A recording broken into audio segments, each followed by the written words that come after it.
Morning. And now for the other side of the issue, Sean Spicer is Communications Director for the Republican National Committee. He joins me live in studio. Thanks for being here, Absolutely. Sean. Thank you. So there are some within your own party who are saying this is a losing battle. I want to take a listen to what Senator Tom Coburn had to say, and we'll talk on the other side.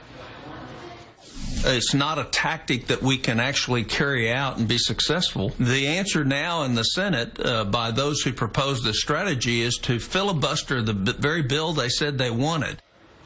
I'd love for you to respond directly to something that Congressman Pascrell just said, which that this is not about the debt ceiling or about the budget. It's about a group of right-wingers who really want to get rid of Boehner. What's your response to that?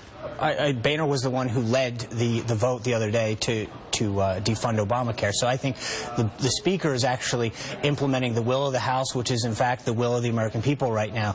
We've got $17 trillion in debt. We've got an Obamacare bill that is driving up costs. And as you see over and over again, it's companies like Home Depot, the Cleveland Clinic that the President praised, Trader Joe's, all opting out of Obamacare and sending folks to the exchanges. And so what the House of Representatives is doing is reflecting what the people want right now, which is to get out of Obamacare. The administration itself, one of the things that Congressman Pascrell forgot to mention is that they're the ones, the Obama administration, that proposed delaying the mandate because they knew it's not ready and that the adverse impact that it's having on businesses. So frankly, if anyone's not listening to the will of the American people right now, it's the Democrats who are standing in the way of this. Well, Sean, I'd like to respectfully challenge you on that because we have a new poll out that shows that a majority of Americans oppose shutting down the government if it means that it's linked to defunding the new health care law. So you hear this refrain commonly that this is about the will of the people, but if in fact polls indicate that people don't want the government shut down at this cost,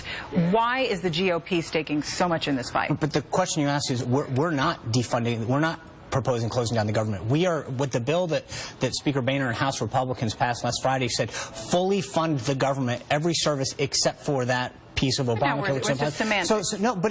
So we are actually voting to keep the government open and giving the Senate the opportunity to join us. If they do that, the government stays open, nothing happens. It's the choice that Senate Democrats have to make now, whether or not they want to draw a line and say we're willing to shut the government down over this bill that employers, unions, and the American people don't want.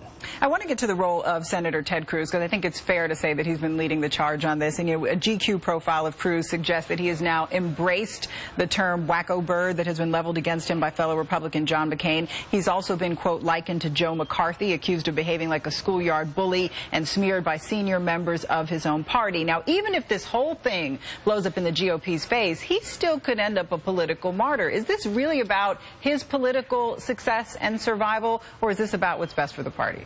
Well, I think Senator Cruz is an important member of our party, but he and others have all been part of this charge. House Republicans have been voted 41 times to defund Obamacare. So I don't think it's one individual necessarily driving the entire train. There's a lot of folks in our party who've been leading the cause to get rid of Obamacare, to tackle our national debt, and to rein in spending. All right, Sean Spicer, thanks so much for your time this morning. I appreciate your perspective.